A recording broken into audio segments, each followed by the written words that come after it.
Dear Venerable Sisters and Brothers, Dhamma friends, this is the time for our today's Dhamma talk. So may everyone consent with 3 times, sadhu, sadhu, sadhu.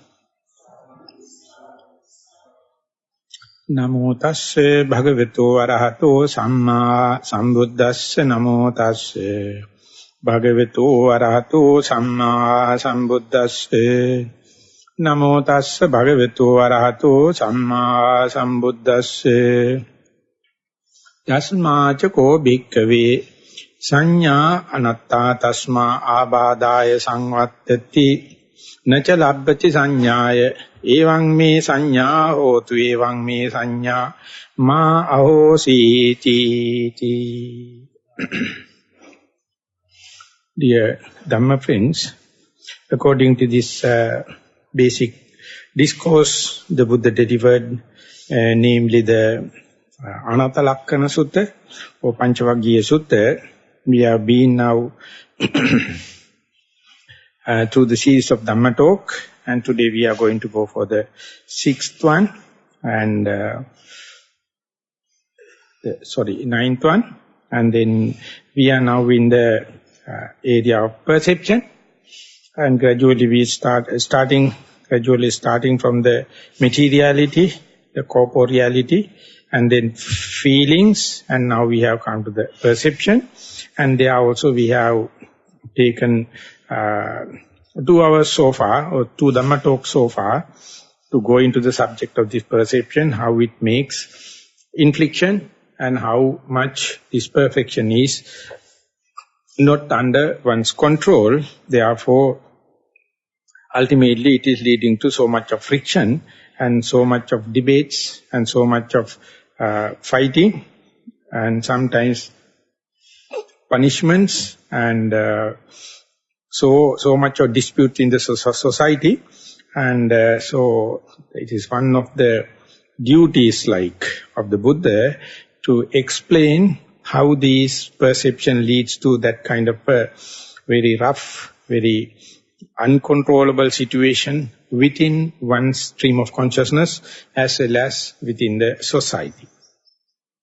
So this is a serious issue whenever someone is thinking about an ideal spiritual life or celibate life or monastic life.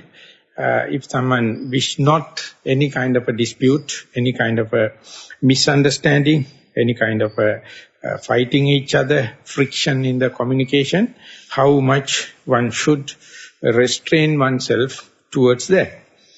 But the answer is not so simple. It is very involved thing. So the Buddha, with that omniscient knowledge, he has taken enough pain, enough time to explain from A to Z how this kind of miscommunication takes place. It is not a simple miscommunication at last. It is leading to very unforeseen situation. So during the time of the Buddha also some came to know this when and where this materiality come into contact with, when and where these feelings are come into contact with, each time one's stream of consciousness get kind of a friction, kind of agitation, and that will be accelerated, that will be aggravated through this perception. So therefore, without one's control, the unforeseen situation happens in the society as well as in the stream of consciousness. So there were some serious people already concerned about this, but still they can't find the root cause. So accordingly, they confronted the Buddha and luckily asked very wise questions. And accordingly, the Buddha gave lasting answer. And ultimately, that is, when it is boiled down, come to the perception. So therefore, as far as we are taking time to understand the perception, these questions and answers are really helpful all the way as theoretical understanding, book knowledge, or something to deduce and to get the rational knowledge. And the best when someone is leading the celibate life, spiritual life. So in the Sutta Nipata, there was a Parayana Vagga, very serious, profound teachings are there. And there's one sutta known as Kalaha Vivada Sutta. It is about the debates and the argumentation in the society. So one person is asking the Buddha, Katang sametasa vibhoti rupan, sukhan dukhan chati katam vibhoti. Venerable Sir, how can we calm down? How can we restrain? How can we see to the end of this materiality? How we can see towards the end of this feelings, so to say, pleasurable and painful feeling? I thought of raising this question, hoping to get a lasting answer from you. So the question itself it's a well thought about, and he would have undergone a lot of spiritual experiences, and then only he phrased the question to the Buddha, how can we see to the end of this materiality, or end of the friction arising through materiality? How to see to the end of friction arising through this extreme pleasure and the pain, or pain and pleasure. So I would like to ask this question. Then the Buddha is directly giving the answer with respect to the sanya. He says, na sanya sanyi, no piya sanyi, na vibhuta sanyi,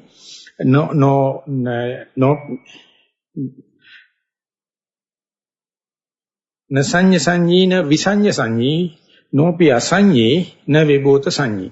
Evang sametasa vibhoti rupang, tan sanya nidanani papancha sanka.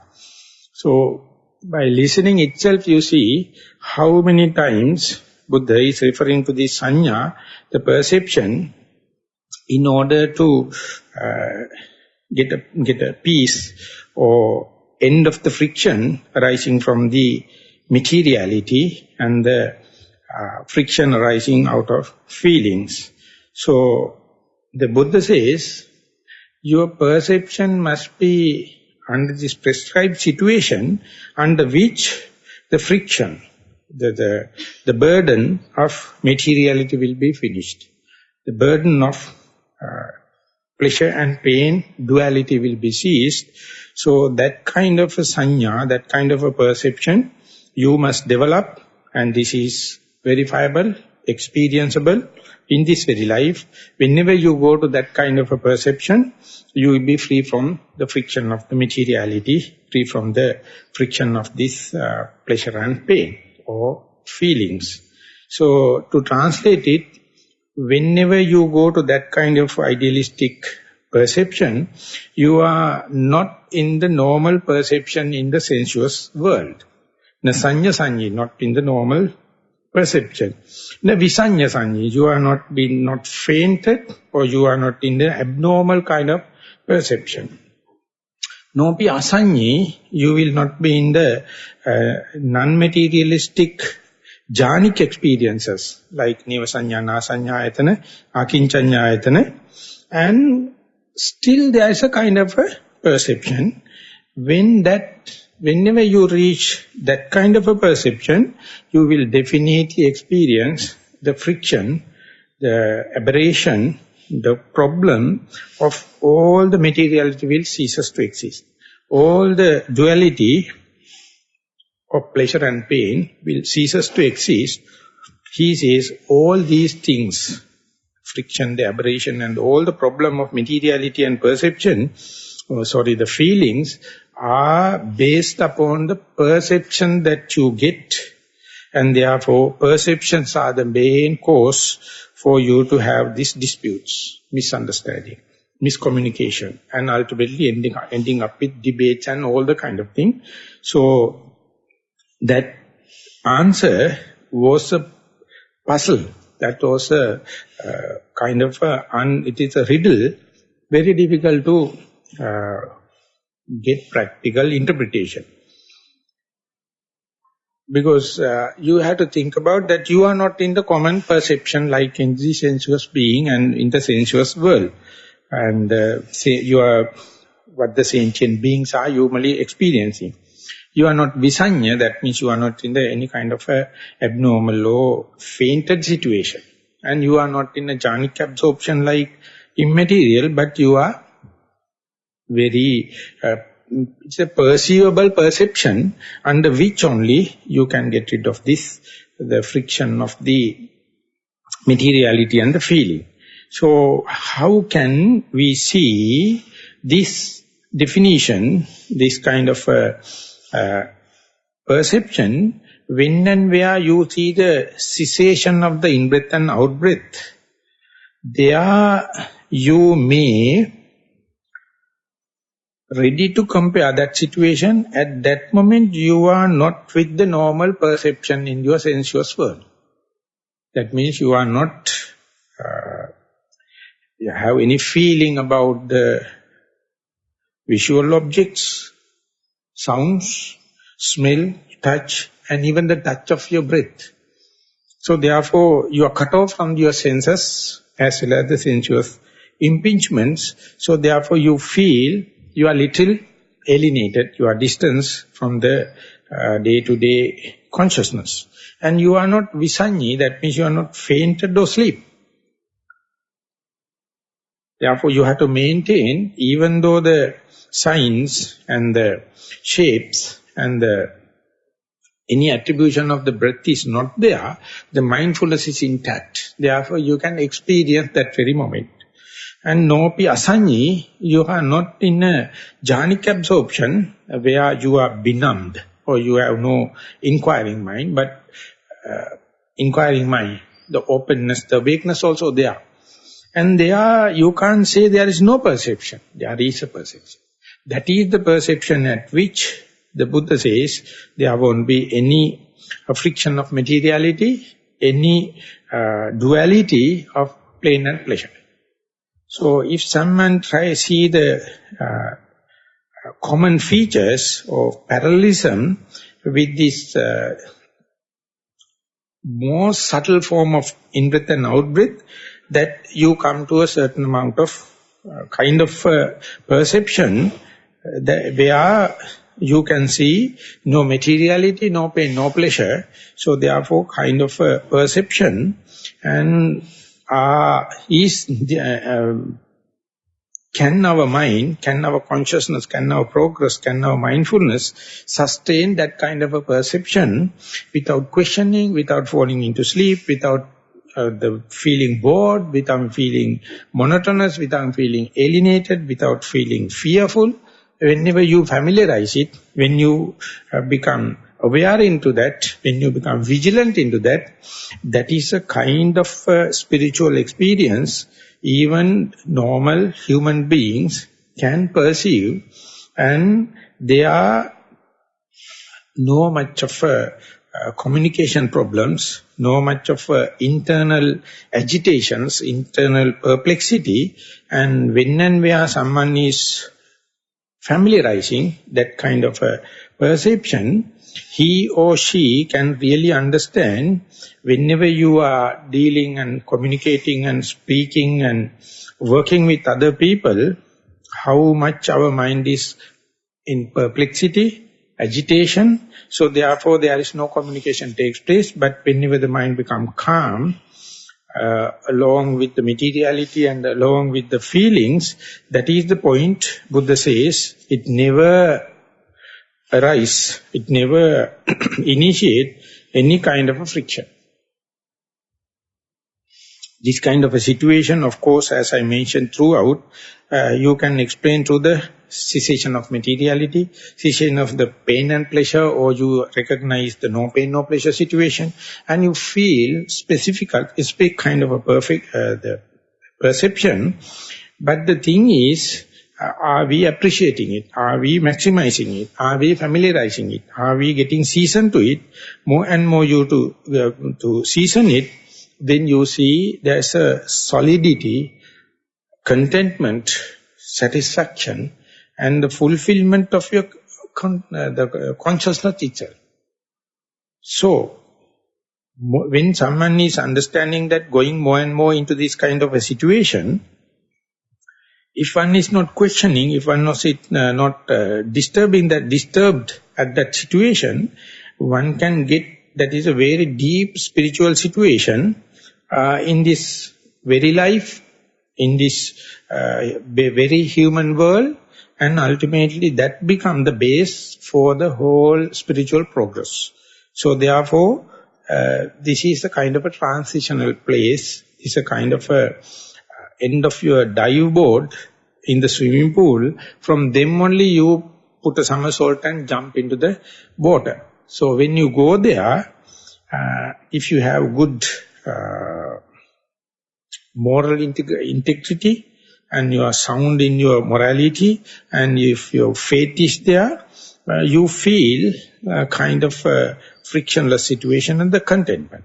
But the other side of it is, even if you are not informed, if you are not prepared, whenever that kind of a perception happens, you feel it is fearful, you feel it is lost, you feel it is the disorient.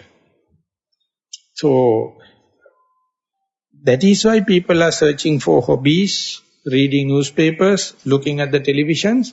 When and where the mindfulness or the consciousness come within, and when you are to feel you are not with the normal perception, and you are not fainted, you are not in the jhanic absorption, when your mind is all calm and collected, unless otherwise you are aware of it, unless otherwise you go prepared to it, mind do not appreciate it. It appear like boredom. It appear like monotonous. It appear like you are outcasted.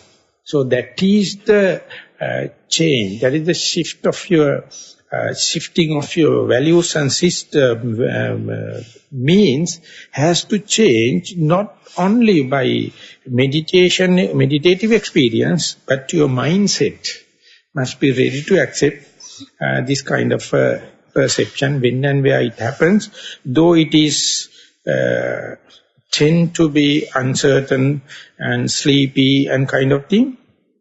Your normal mindfulness cannot sustain that kind of a perception.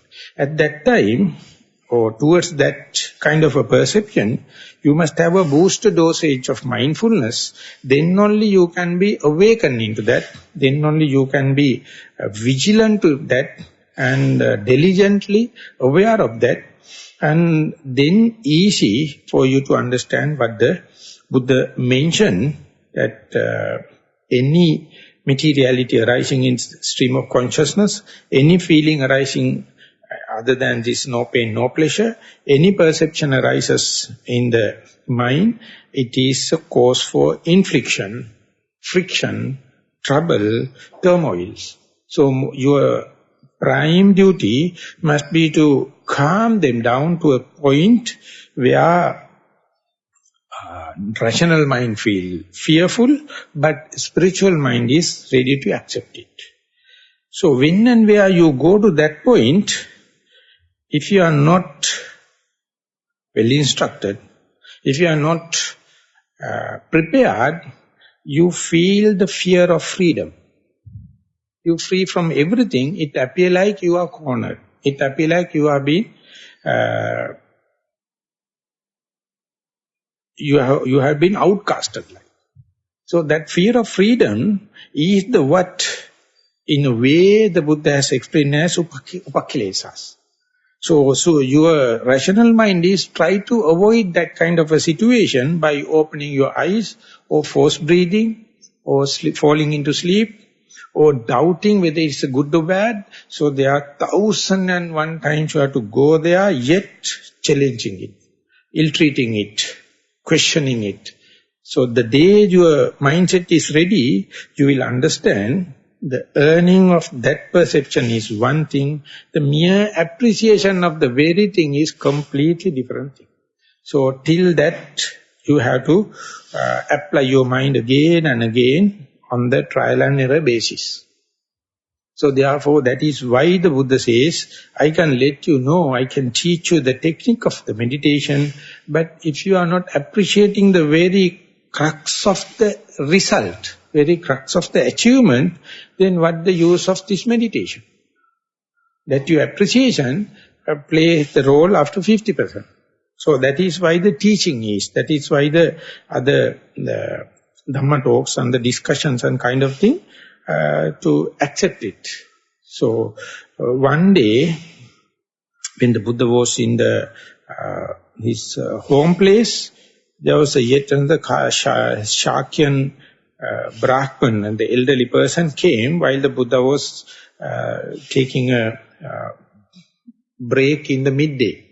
And he came and asked the Buddha, King Vado Tuang Samana Kimakkasi.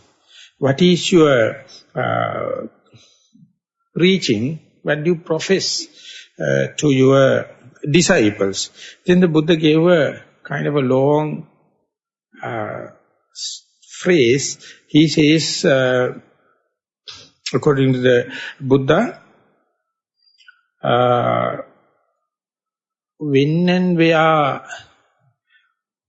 the mind is free from sensuous pleasure and not argumenting, and when I have that kind of a perception,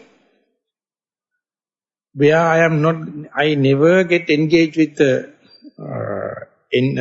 argumenting and content, the fighting with the thing, that is the only thing I am teaching to my disciples. At that moment, he is fairly free from all the kind of perception. That is the perception I am prescribing, I am professing to the disciples. So of course, even if you read this Pali praise, and even if you try to translate it and understand, very difficult for someone to get the gist of the idea, what is the Buddha is try to communicate with that Brahmana, and then ultimately he goes away hopelessly without any positive idea. Next day the Buddha go and explain the same narration to the disciple or monks. When I was in such a midday, there was a Brahman came, he is asking what I am professing and what I am teaching. Then I gave this kind of answer. My prescription is not to engage in argumenting, not to engage in sensuous pleasure. I develop kind of a perception where never going for argumenting. That is my teaching. That is my profession. Then the monks also got confused. What is it? How can we grasp it? Then the Buddha, in order to answer, in order to give a lucid answer, he gave yet another Pali verse, Yato Nidanam Purisang, Papancha Sanya Sanka Samudacharanti, Etta Natti Abhivaditabbang, Abhinanditabbang, Abhivaditabbang, Ajjositabbang, Eshevanto Raganusayassa, Dosanusayassa, Mohanusayassa, Bhavaraga Anusayassa, Vijjanusayassa, Eshevanto, Dandadanam, Sattadanam, Kala, Vivada, Vigga, Tuam Pesunyam, Musavadam, Papaka, Akusala Dhamma. And ultimately monks got more confused. What is this he is talking about? He says, whenever a person is not overwhelmed by this wrongly taken misperception, that is what I am talking about, but anyway, very difficult someone to perceive something, very difficult to stop without interpreting. Whenever you perceive something, your interpretation is going on according to your liking and disliking, according to your conceit and according to egocentric ideas. So therefore, mind never stops, it keeps on proliferating. But the Buddha says, if such a thing happens, you see something, or you hear something, or you think something, and accordingly this mental proliferation is going on, you immediately, according to the phrase, you must immediately understand it and never take delight of it. Never you should ascertain it. Never you should cling into that.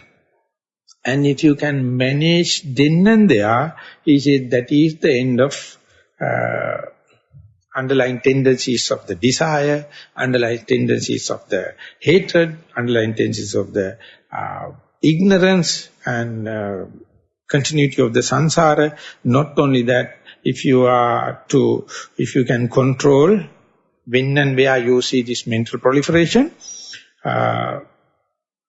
you will never think about punishing someone, you will never think about taking weapons against someone, you will never argue with someone, you will never initiate any debate, and no harsh words and slandering, no any lying, and no any kind of defilements can take place.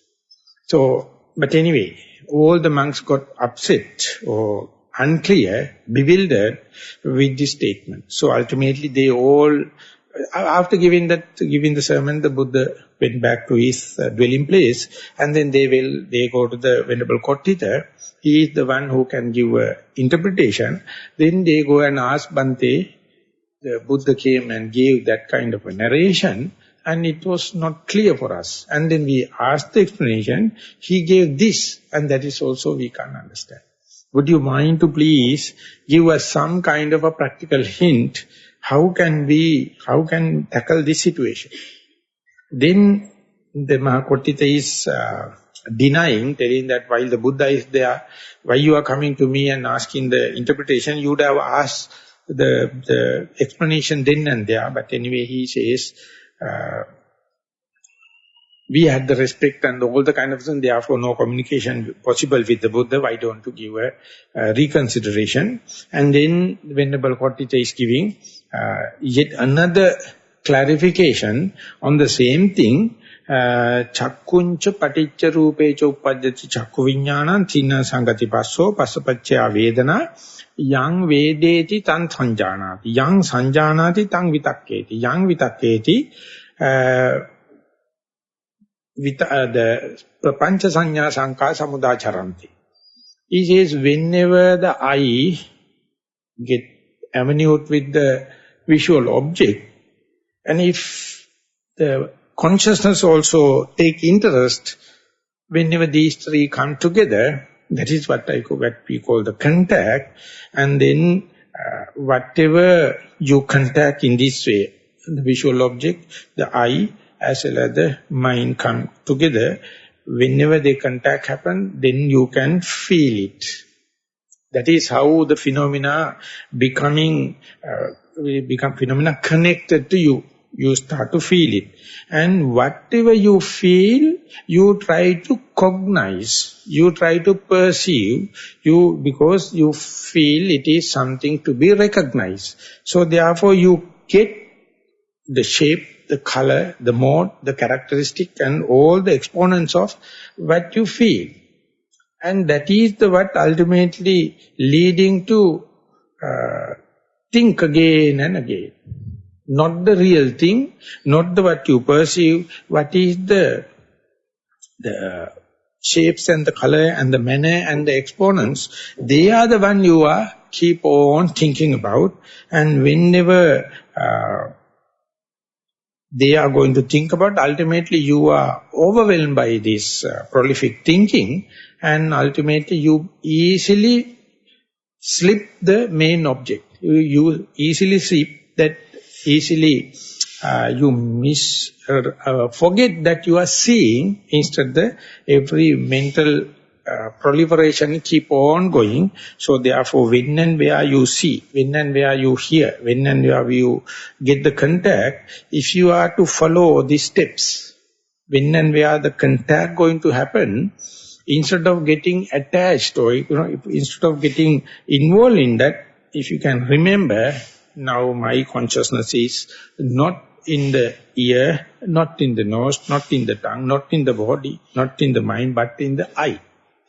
And next moment, you will see it is shifting to the ear. And there, if you can note it, now my consciousness is associating this particular object, then only you can understand when and where that perception happens.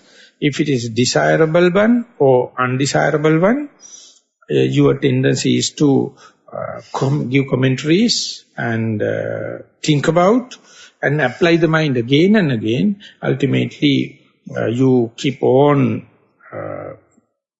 proliferating and overwhelmed by that, you forget where the start was. So much so proliferation happened. So therefore, the person, if he is going to entertain, if the person going to exaggerate, if the person is going to give commentaries of whatever the sensuous the signals, that means he or she promoting this kind of a mental proliferation and will be carried away ultimately by the mental proliferation, therefore lose the track of the main object what you are dealing with.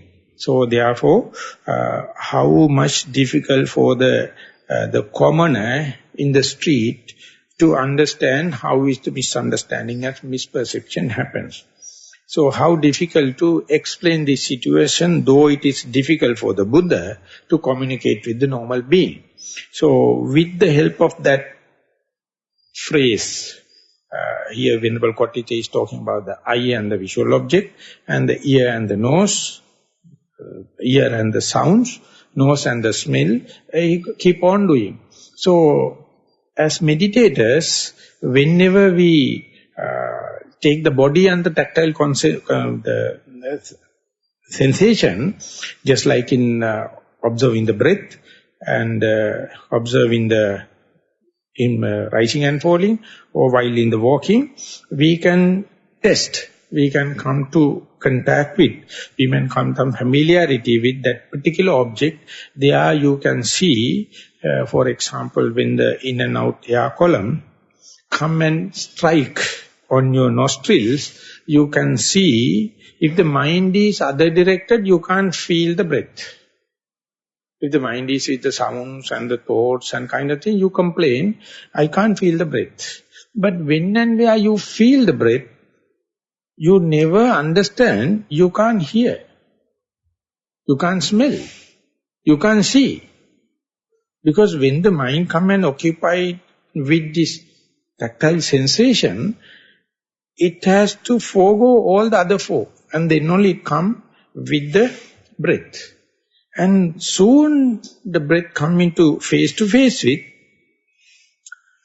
if it is undesirable, if the breath is not going to give any the taste, any pleasure, any kind of good information, your meditation is not successful. Instead, mind easily jump into hearing, pains, thoughts. When and where it is going from the bodily tactile sensation at your nostril to pain, for example, in the leg, and you see soon you, without much of involvement, the hatred going to start and the pain become very powerful. Ultimately, you will be pulled away from the breathing, and that become an overwhelming thing, without, beyond your control, because you think it is because that you are sitting on a bad cushion or wrongly kept the legs or something like that, but hardly you will understand your own hatred to the pain is the main cause for the pain to become so prominent, overwhelming the in-breath and out-breath. So therefore, ultimately, one thing you become unmindful on the breath, and the next thing is you will engage and fighting and hating and try to get rid of the pain. So much of tension is happening. So when and where the breath become face-to-face with, sometimes the pleasurable feeling also can happen. That pleasurable feeling also, when it happens, if you are tackling it with the underlying tendency of the desire, that desire also can overwhelm you, and ultimately your connection to the breath can be disturbed. So therefore, whether it is distracted or whether it is appreciated, so much of other things can pull you out from the main object, and therefore when and where it is pulled out, either hatred or a desire is bewildering your mind. Ultimately you will be proliferating that kind of thoughts. You lose the track with the breath. With so much of difficulties, we'll say, suppose when you are going successfully with the breath and no much of distraction from the pain and the pleasure, ultimately when the breath becomes subtle and your mind is rather calm and serene, for example, and what happens is then some kind of visions happen in the meditation, some kind of sounds happens, some kind of smells, taste, and all the mental proliferations or the mental images also can happen. Again, you get, if you are going to engage with them, happily or unhappily, it is just like the external sources, your mind-made the objects also can cause proliferation. Ultimately, you will be pulled away from your already earned the serenity, already earned peace of mind.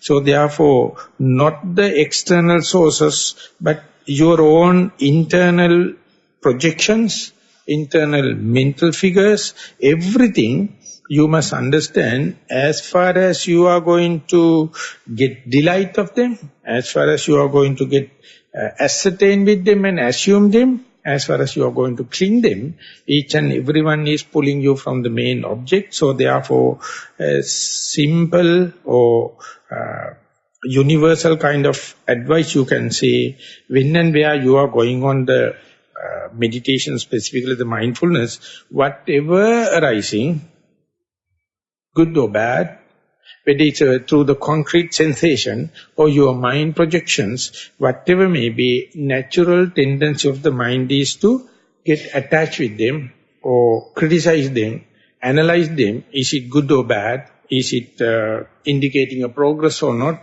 All these things are seeds for the mental proliferation. So if you are going to get delight of them, if you are going to ascertain them or assume them, or if you are going to cling them, you are definitely disturbing your already earned peace of mind. So therefore, disclaiming is the way to maintain that the perception free of danger. So earning of that peace of mind through this settling down, calming down of your primary object, and protecting it from the other mental preparation, mental images, maybe sounds and kind of thing. All the time what you have to do is accept the primary object or the shades of the object. All the other things happen. You have to disclaim them, you have to disown them, you have to disavow them, and then only you can maintain this kind of a perception that is not belong to the normal day-to-day perception, not fainted, not in an absorption, but kind of a perception that is the what, which is the what Buddha is praising, which is the what Buddha says free of defilements, which is the what the Buddha says well protected. So when that happens, if the yogi, if the practitioner is not safeguarding it, if she is or he is not appreciating it, easily what happens is fallen into the pitfalls of sleepiness, boredom, all the kind of thing happen. So therefore, not the real materiality, not the real feeling going to disturb you, but your perception about that always pulling you from this neutral perception to the colored perception, either liking or disliking, or productive or non-productive, progress or not. All the kind of thing happen when and where it happens. If you can recognize it, if you disclaim them, if you disavow them, that is how you can promote, you can help support the real perception that the Buddha is phrasing. So this whole story, these three events happened in the Madhupindika Sutta, in the Majjhima Nikaya, and Venerable Katakurunde Jnanananda, he has given a very, very detailed analysis of that, and he tries, he communicates with us when and where the perception is being colored, when and where the perception is being distorted from the middle, its natural tendency is to proliferation, or commentaries, or judgment and assessment, whether you are progressing or not, whether I am on the correct path or not, ultimately end up with these doubts. So therefore, even without any kind of a positive, really reasons, the mind can make any time any doubt. So how that can be problematic is, knowingly or unknowingly you are contributing, you are nourishing all the doubts, so much so you will never get the peace of mind. So on the path, your faith, and in the sense the resolute faith is very important. But all the religions asking and taxing your faith. So therefore you don't know whether you are believing a correct thing or a wrong thing. So therefore how much of trial and error you have to see to develop this kind of a resolute faith. So analyzing this, one Westerner, he mentioned as till that you develop this kind of a resolute faith, you are always trying. But when and where you get rid of the doubts, you never try but strive. This change from trying to strive, so much of straightening of the doubts has to happen. Otherwise you are hammering on the each and everything, you don't know what to do and which one is the correct one. Till that your striving never happened. But when you understand the camouflage nature or misdirecting nature of the perception, your striving will never get organized. So while practicing, that is not indicate that you have not experienced that. But even you experience your support with this resolute faith, make the difference in your progressive life, in the meditative life, in the progress of your meditation life. So therefore perception play a very crucial role. Otherwise, when and where the mind becomes free of perception, it projects, it creates, thinking, as I mentioned yesterday, many superstitious things, mysterious things, and magical powers, all kind of thing, nothing but to color the neutral perception. So therefore, if your aim is not the Nibbana, if your aim is to get this extrasensory powers, or any healing thing, or any convincing others that I am a meditator, or if you wish to be a meditation master, everything will be a trap. Everything will be creating so much of perceptions and ultimately ending up with the proliferation that is being translated as papancha. Today also came in the question and answer session, what is the meaning of this prapancha? And the commentators, they say, when and where you are going to comment on any phenomena with desire and conceit and the egoistic idea, that is what is called prapancha. So much so, when and where you are going to give any interpretation, any description, any concisement, anything, if it is based on the tanha mana ditti, never you can get a neutral kind of a judgment, always it is colored. So therefore,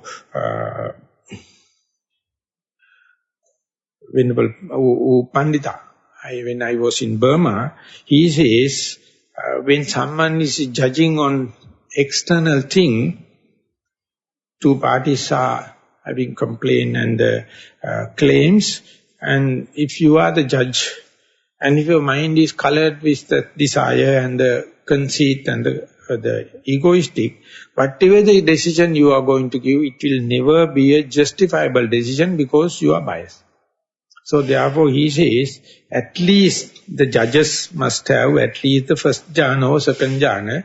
Then only he can think about this, what the materialistic world and what is an unmaterialistic world, how much people are in the miscommunication. But unlucky enough, we don't have these kind of examples. The judges have no time to meditate. And the meditators do not like judgments. They go ahead. So that is because they understand the involvement with this perception. So therefore, when and where the perception is misused, that is the work of the defiled mind, what you claim as you have seen is not really you have seen. And what you seen is colored by your desire, your the conceit and the egoistic. So whatever you give to another person that I have seen is never the thing that you are explaining. So therefore signals coming in, and when you are giving it out, that's a huge difference. So it is very difficult for some very person to see when I see something and when I explain it to something, to compare it, how much the misperception is happening, how much it is misrepresented, mispresented, and that is why our so much of gossiping, so much of communication problems. So therefore, if you are to make a solid decision, lasting decision, it has to be repeatedly observed. But the funny thing is, when you observed again and again and again, the end of the observation is leading to nothingness, leading to sunyata, leading to voidness, rather than colorful things to be mentioned. When and where your observation is half-hearted, half done, then only you have something to be communicated. If you see things as really they are, with repetitive observation, you see ultimately the nothingness just like the breath. If you keep on observing, you will see the end of the breath. And that is the best, and that is difficult to communicate. And there's nothing to communicate also, because other person has to experience it. In order to stimulate the other person, you have to tell something. So that is why the teaching in the Buddha appears so much of mystics. More and more you go to the real essence, there is nothing to explain. It is going to be void, nihil, there is nothing in an essence as such. So therefore, in absolute terms, when you are going to talk, these absolute teachings are very boring.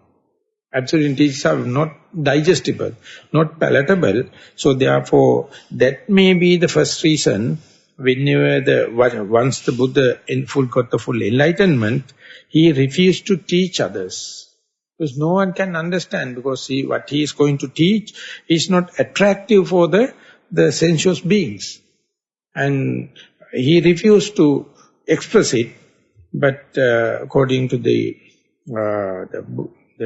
historical evidence, it says, Maha Brahma, Sampati, the Brahma, came and invited him. Some may understand this problem regarding the materiality, problem regarding the feelings and the perception, and that is genuinely, if someone is seeking, whatever you express can be communicated.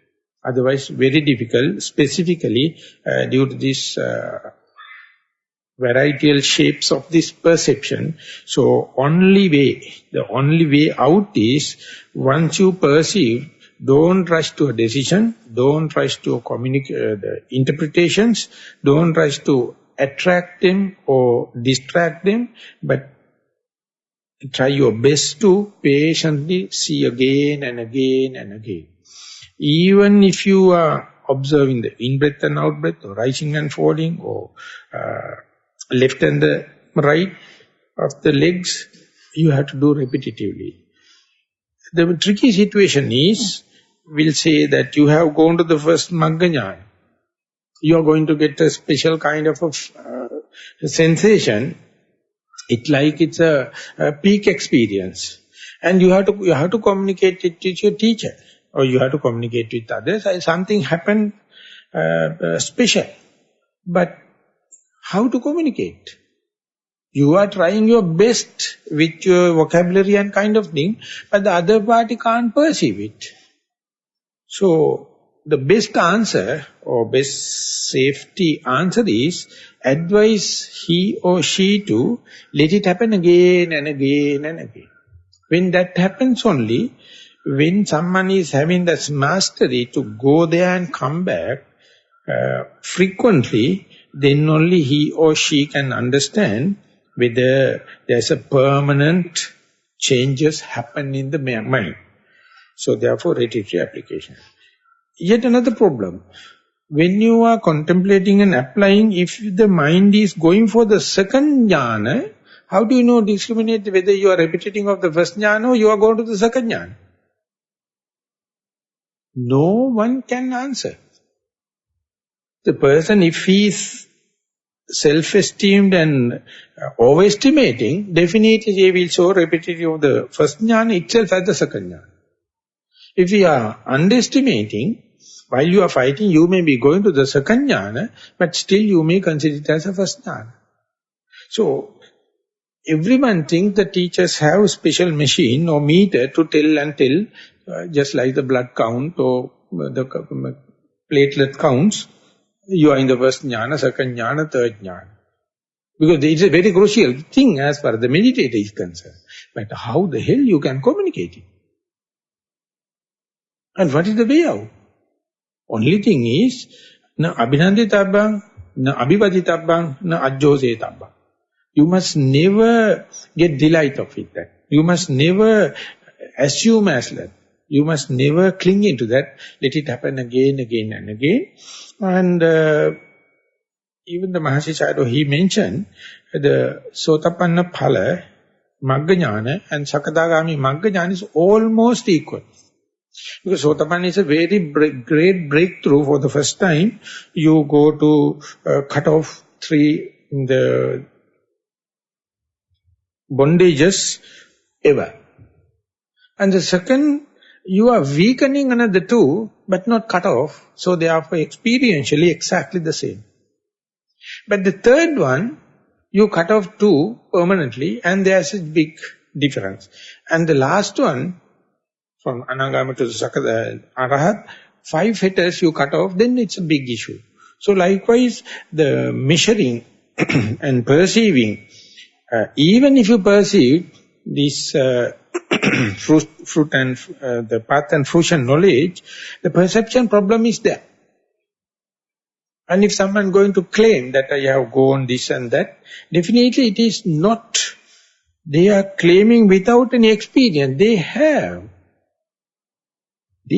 but they are maybe underestimating or overestimating. Still your mana is there. Your mana is you cut off only at the arahant level. So therefore, Sovan, Sakadagami, Anagami, all are perplexity of your mind is there. So therefore, many people these nowadays, people are meditating, but no much of encouragement because no one claim or no one can measure it.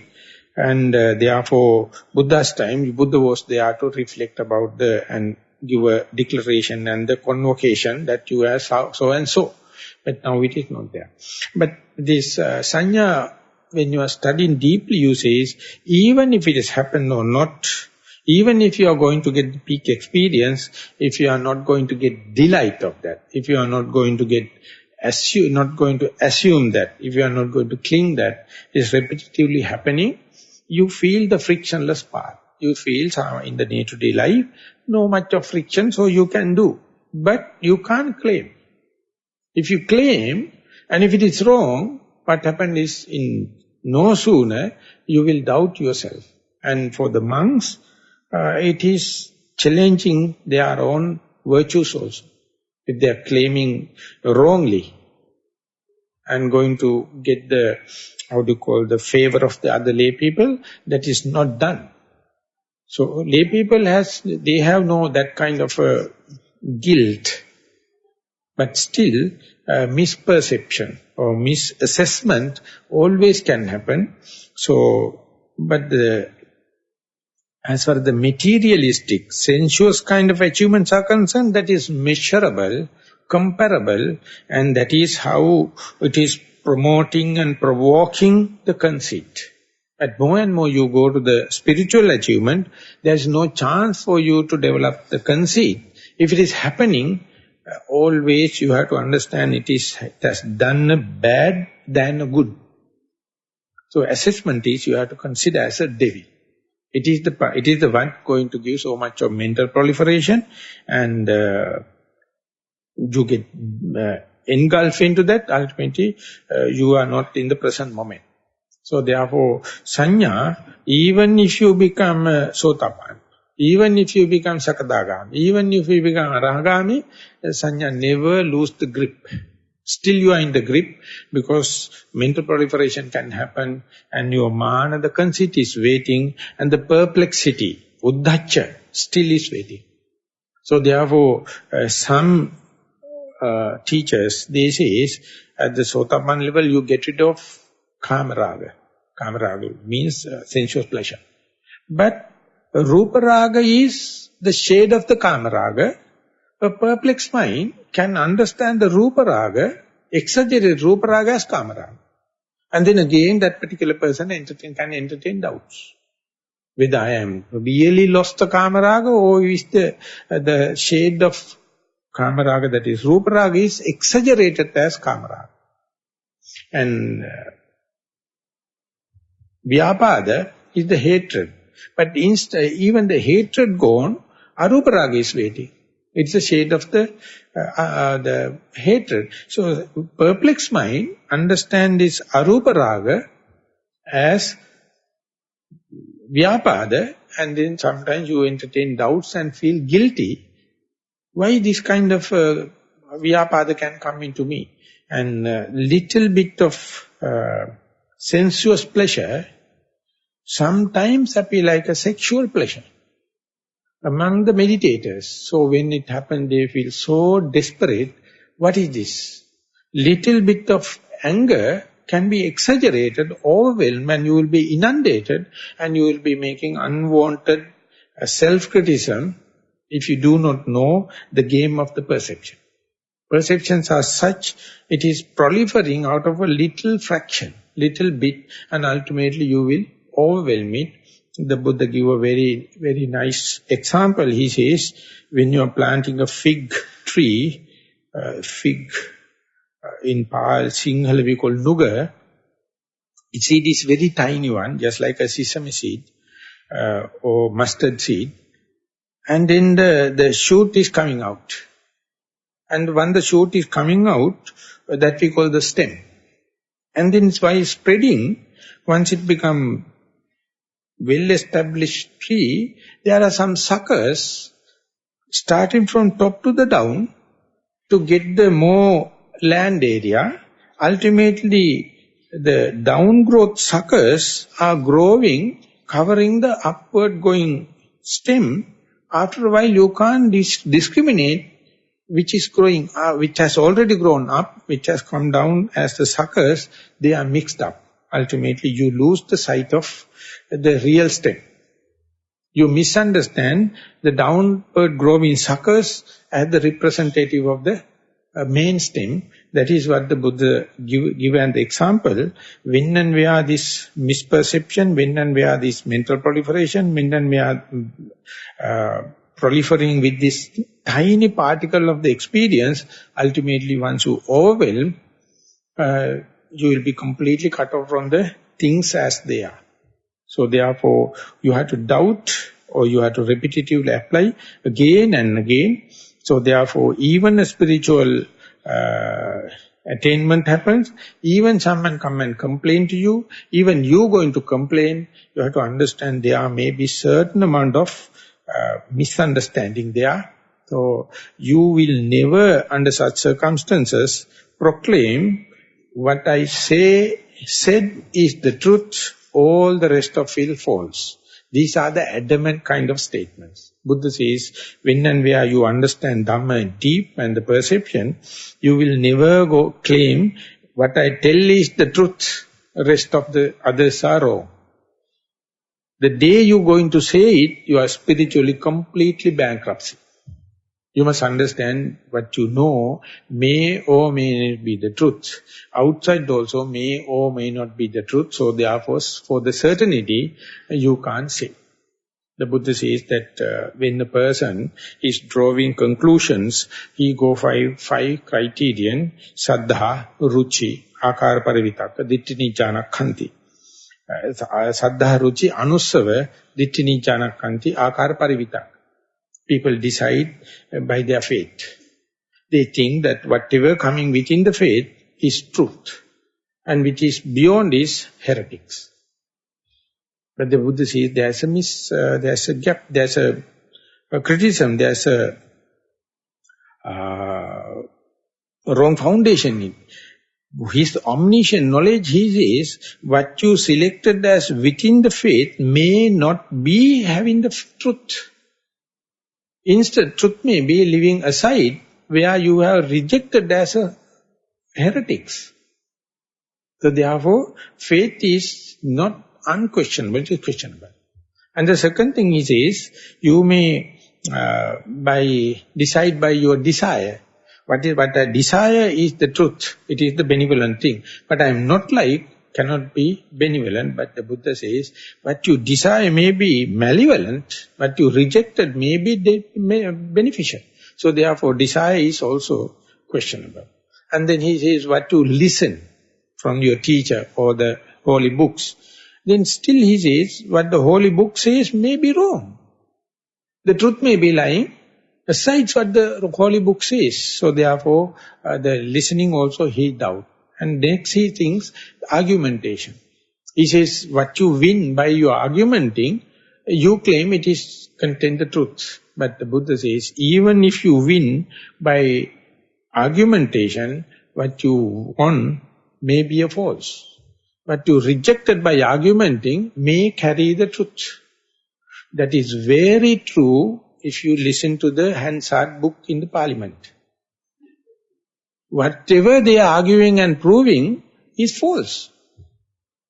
Whatever they are rejecting may be benevolent for the country. But they never accept it. That is what the politics means. And the last one, the Buddha says, your view. You think the truth is within the view, or within my view, what I have taken as correct. But the rest is wrong. The Buddha says, even if you consider this as my favor, my view and all the kind of thing, it may be free of truth. Truth may be lying outside. So luckily, one person being in the audience is asking, Bhante, if you are rejecting all the five, how can we liberate? Then the Buddha says, repeat it from the faith to go to the desire.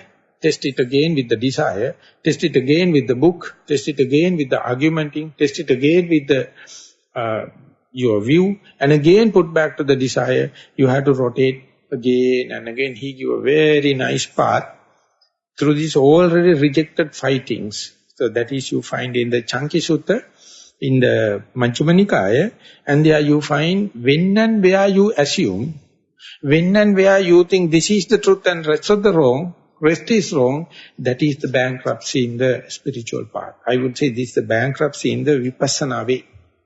And that is you are poisoning your mindfulness. So you must never arrive at a decision, never wait for any commentaries, never promote any kind of proliferation, it is not only misleading you from the spiritual path, it is leading to misperception. It's leading to miscommunication and ultimately end up with this fighting and argumenting and all the bad words and ultimately the source for all the defilements. So more and more you practice, you must be open-minded, you must be self-critical and sharing with the others. That is what the Buddha says, I am never teaching, I am never professing any kind of confrontation and argumentation and not the confrontation, argumentation and debates. That is why throughout 2600 years, there were no holy wars. And the Buddha also lived after his full maturity. He was not subject to any assassination. All the other religious teachers, they were going to prove this is the truth, others is wrong. Ultimately what happened was, it's accidents happens and they can't die in the natural way. So whenever you are practicing, specifically the insight meditation, anything argumenting, any commentator, demand for commentary, you must understand that is poisoning the mindfulness. You must escape it. And that is why the Buddha says, Asevanacha balanam panditanancha sevanam. You must always associate the wise people and get rid of all the unwise people. That means you must get rid of unwise kind of reflection. You must always associate wise reflection, and always it is put under different acid test. And if it is true, it must prove under all the tests. Till that you never come to a conclusion. And therefore, if you are developing such a mindset, there's no harm whether you are living with the Buddha in the contemporary, in the India, in the Jetavana, or whether you are living 2600 years now, no problem if you make up your mindset to accept things as they are. So, this is, of course, you can explain through this materiality also, feelings also, but sanya, the perception is really inviting you to be openness, and even your senses, even your eye, even your ear, even your nose going to give you this kind of evidence. You never taken into grant, you are repetitively applied. So that repetitive application, the sentient beings can't understand because they always in the varietal entertainment. So yogic life is knowing the disadvantage of this varietal entertainment. You take one thing and pondering again and again. There you can see more and more you observe the same object longer. The perception itself is undergoing so much of changes. It is transient in its nature. You feel like not talking because you don't know what will happen if you are waiting to observe the next moment. Each and every moment it is changing the facets. So, end is, and if you really understand the perception, the end is omniscient knowledge. You are leading slowly into the omniscient knowledge. If you are going to stop and assume and comment, and that will be the block. Then you will be stopped over there. But if you keep it open, the Buddha says anyone can go up to the highest capacity of the brain. It says that in the present day scientific discoveries itself, it says we are not using even 2% of our capacity of the brain. If you know, if you are using a computer, you are not using normally 5% of the capacity of the computers. It has so much of capacity. And most unused thing is this, our capacity of the brain, because our attitude is so covered with blinkers. We see only very narrow path and we think that is my liking, this is my faith, this is what I heard, this is what I proven by the argumentation, this is my view. That is covered and put into narrow edge due to your wrong perception. Whenever you open the perception, you are broadening, the spectrum will be slowly increasing, and that increment of your spectrum definitely challenging your limited egoistic idea. It is definitely challenging your value system through you have done so far with the conceit and particular liking. So ultimately you will develop the choiceless awareness, equal love for each and everything, and be ready for the phenomena as and when it is happens. And you simply understand, simply define, vipassana means see things as they are. That is no other way. So therefore, you all have the basic seeds, potential and the capacity, but due to the perception, each and everyone narrow down their own viewpoint, their own array, and live within that limitation. The Buddha is asking to open as much as possible together with the help of the mindfulness and understanding this tricky nature and the magical or the magic nature of the perception. And the day you understand the malfunctioning of the perception, that understand will never limited to your mind. You are understanding the human mind. Each and everyone is doing in the same way. Each and everyone is misperceived in the same way. Each and everyone is falling into the pitfalls in the same way. So therefore it is not a selfish thing. Whenever you open it, it is really the friction, understand a human mind. So therefore those who are practicing vipassana is always sharing, knowingly or unknowingly, with all the others. And the Buddha was the best example. He says, if someone is following his instructions, his openness has no limit. So therefore, keep the mind open as much as possible. Whenever interpretation happens, whenever mental proliferation happens, don't resist it, but please be aware to disclaim them. This is not me, this is not mine, this is not myself. Buddha says, natti abhinanditabbang, abhivaditabbang. You must never take delight of it, you must never assume it, you must cling it. So that is the way, attitude you must be. So with the light of the last 2 days, I hope there would have been some kind of a communication to draw the practical implication, and it will be hopefully encourage you to develop the free charter of free thinking and appreciate what you have done, and in future also not to make any friction due to misperception. And that is all what I thought sharing for today's talk. Thank you very much for listening, and today's special thanks because it is so boring.